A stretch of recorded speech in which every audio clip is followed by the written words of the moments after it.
It is the 5th of November, 1952. It is a few minutes before 4 in the morning. On a small island at the far edge of the ocean, a town is asleep. Its name is Severo-Kurilsk. The lamps are out, the boats are still, and the water is black and calm. Turn the clock back one single day, and the town is alive. Fishermen mend their nets along the harbor wall. The canning plant hums through the cold afternoon. Smoke rises straight from the chimneys into a still, gray sky. Children run between the wooden barracks and shout at the gulls. An old man sits by the water and watches the boats come home. A young mother pushes a pram along the shore road as the light goes soft. Farther north, along the Kamchatka coast, the same ordinary day is ending. Nurses finish long shifts at small clinics. Trucks move on time down the frozen roads. Nobody looks twice at the sea. Nothing feels wrong. Nothing looks wrong. And that is the cruelest part of this whole story. Because far out beneath the ocean, the ground has already begun to move. The force is already awake. It is already coming. It has already decided everything, and no one on that shore knows it yet. In this last quiet hour, thousands of people are living the final moments of an ordinary life. They are asleep in their beds. They are certain of the morning, and the morning will not come the way they think. If stories like this one stay with you, follow this channel and leave a like, so the next reconstruction finds its way back to you. And now, let us go down to the sea. For hundreds of years, two vast plates of the earth have pressed against each other beneath this ocean. One slides under the other, slowly, a little more with every passing year. The stone bends. The pressure builds. And it holds, and it holds, and it holds. What takes whole centuries to gather can break in a single instant. On this night, the stone finally gives way. Everything it saved for hundreds of years is spent in less than 1 minute. The energy released here is almost impossible to picture. Imagine every power station in a large country, all running at once, at full strength. Now pour all of that power out in the time it takes to draw a single breath. That force does not stay down in the deep. It lifts the ocean itself. And a wave is born, and it begins to move toward the shore. Before we follow that wave, I owe you 3 answers. Why this disaster struck so terribly hard? Why thousands of people were never warned in time? And what human choice turned a natural event into a human tragedy? Hold on to that last question, because the truth of this night is simple, and it is heavy. It was not only the ocean that killed this town. It was the things people chose, and the things people never said. This coast had done all of this before. The sea here has a long memory, and it is not a gentle one. Twice already it had risen up and taken the people who lived beside it. In 1737, a wave climbed these hills to a monstrous height. In places, the water rose as high as a 20-story tower. Whole settlements were swept away and never fully counted. Then again, in 1841, the ocean came a second time. Once more, the low ground was drowned. Once more, the shore forgot. And still the people came back. The harbor meant work. The plant meant wages. The sea meant everything. So they built at the water's edge, because that was where the fish were. Living close to the ocean felt like prosperity, not danger. No one built a wall high enough. No one drew a line on the hill and said, "Do not build a home below this point." The memory of the old waves faded into a tale the grandparents told. Then, it faded from the tales as well. That was the detail they ignored for 200 years. The sea had already shown them exactly what it could do, and they simply chose to stop believing it. Let us go back to that ordinary night one last time. Different faces now, new people, and none of them warned.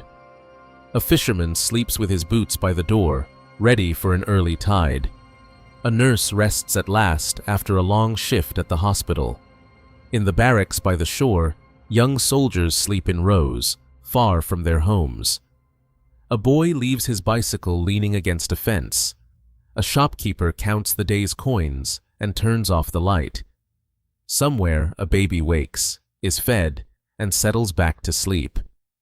It is a calm, cold, unremarkable night. The kind of night that no one ever remembers because nothing is supposed to happen on it. No one is watching the water. No one is checking the path to the hills. No one is thinking about danger. There are no sirens on this island. There is no voice on any radio waiting to warn them. There is nothing between these sleeping people and the sea but a few minutes of darkness, and the clock is already running. In a very short time, everything here will be gone. That is why no one is ready. That is exactly why no one is ready. It happens a few minutes before 4 in the morning. First, there is sound, a deep, low groan rising up through the ground itself. Then the whole world begins to shake. The walls crack. The plaster falls. The dishes slide from the shelves and shatter across the floor. People wake in the dark and cannot understand what is happening to them. The shaking does not stop. It goes on far longer than any shaking should. You cannot stand up. You cannot walk in a straight line. You reach for the wall to steady yourself, and the wall is moving too. This is one of the largest earthquakes ever recorded on our planet. On the scale that scientists use, it reaches close to a 9, near the very top of what the Earth can do. In all of recorded history, only a handful of shocks have ever been stronger. Under the sea, the floor has torn open along a crack about 1,000 kilometers long. That is farther than most people drive in an entire week, ripped open in a matter of seconds. And the break is shallow, and that makes everything worse. The planet itself has changed its shape. The seabed has dropped and risen. The coastline has shifted. And then, out there in the dark, it gets worse. Because the shaking was never the real danger. The shaking was only the warning. The real thing is still out at sea, and it is already moving toward the land. In the open ocean, the wave is almost invisible. Out there, it is barely a swell, a low rise sliding across deep water. A ship could pass right over it and feel nothing at all. But it is fast. In deep water, this wave travels as fast as a passenger jet. It closes the distance between the fault and the shore in about the time of a single lesson at school. This is the cruelest stretch of the whole night. The danger is already racing toward the coast, and the people on the shore still know nothing. They feel the shaking stop. They light their candles. They calm their frightened children. Some go back to bed, sure that the worst is behind them. Out at sea, the water is closing in. Every second it comes nearer. Every second it grows taller as the rising seabed lifts it up. There is still time. There are still minutes left. And there is no one, and nothing, coming to tell these people what those minutes truly mean. And here is the very heart of it. There was no warning system on this coast at all. No siren, no signal, no service anywhere, watching the sea. The only warning came from the ocean itself. About 40 minutes after the shaking, roughly the length of a school lesson, the first wave arrived. It struck the shore, and it pulled back. And then the sea did something strange. The water drew away from the land. It kept going out, far past where any tide should ever reach. The harbor floor lay bare in the darkness, and stranded fish flapped in the shallow pools left behind. To the people, this looked like a gift, and not a threat. Some walked down toward the exposed seabed, curious to see the ocean turned inside out. They did not know the oldest rule of the sea. The water always comes back. That was the mistake at the center of this story. The sea gave its one and only warning, and there was no one there to read it. The retreat of the water was not a wonder. It was the ocean drawing a breath before the blow. But some of them understood. In Severo-Kurilsk, there was a young man named Konstantin Ponedelnikov. When the ground first shook, he did not wait, and he did not doubt. He carried people up to the hill above the town, one group and then another. When the water rose, he did not stay safe on the high ground. He turned around and went back down into it. For hours he pulled people out of the freezing water. He lifted them off rooftops and out of the wreckage.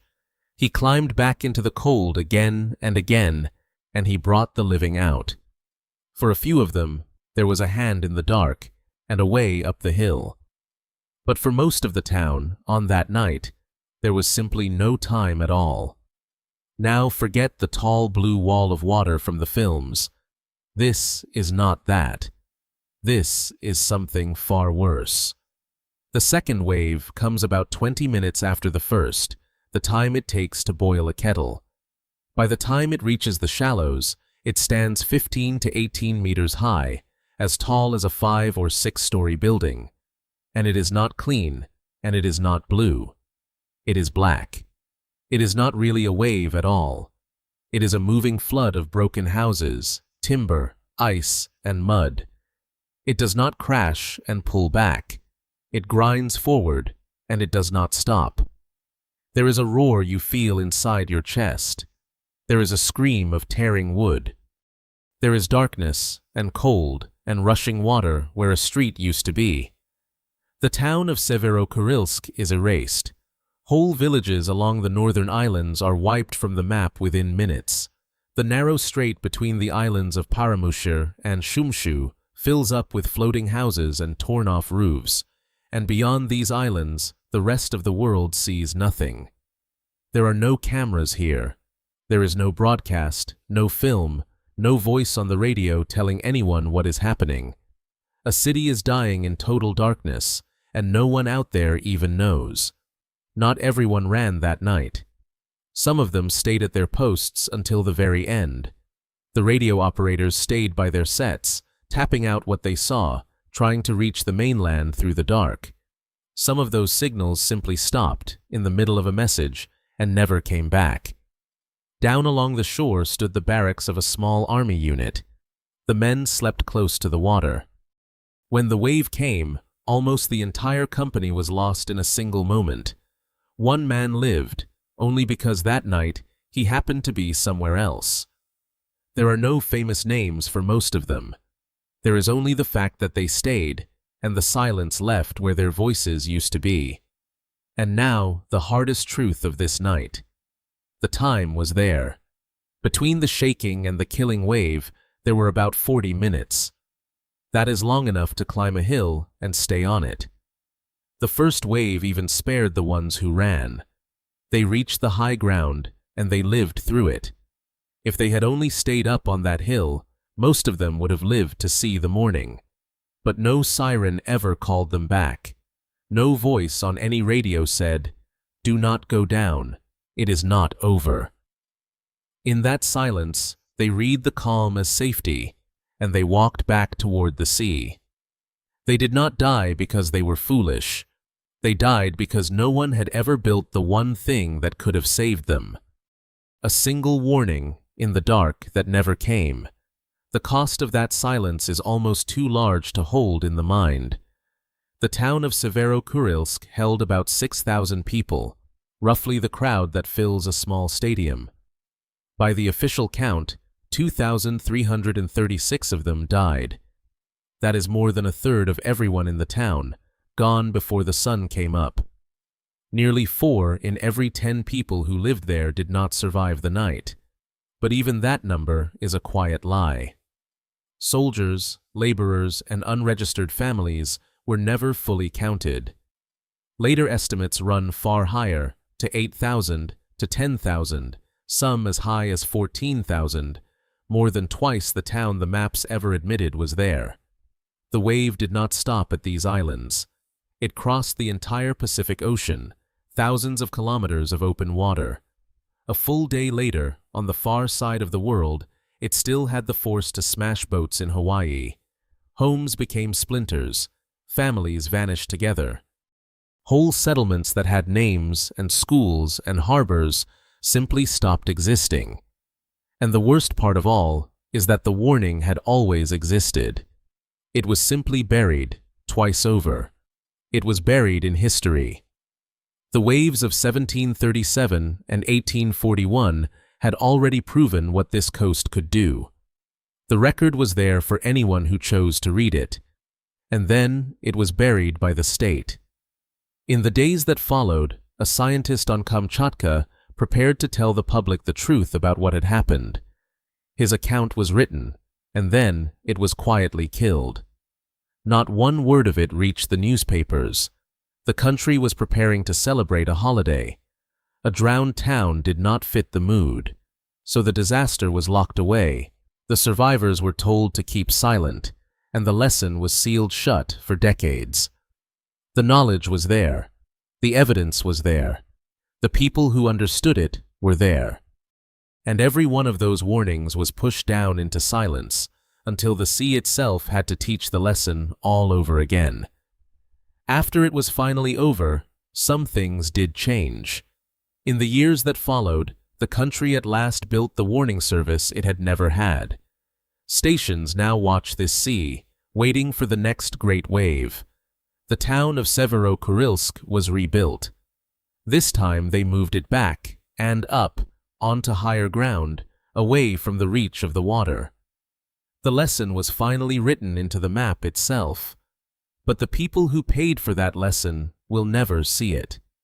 They will never know that sirens now stand where their silence once was. They will never see the town that learned from their last night. They were asleep in an ordinary town on an ordinary night beside a sea that had warned them twice before. And in the dark, without a sound, the water came back for the third time. If you want their story remembered, tell me whose story I should reconstruct next. Write it down in the comments, and I will take you there. The wave that erased a town in the dark. Severo-Kurilsk, 1952. The night the sea came back 3 times. 40 minutes to live. The tsunami. The USSR, buried for 40 years.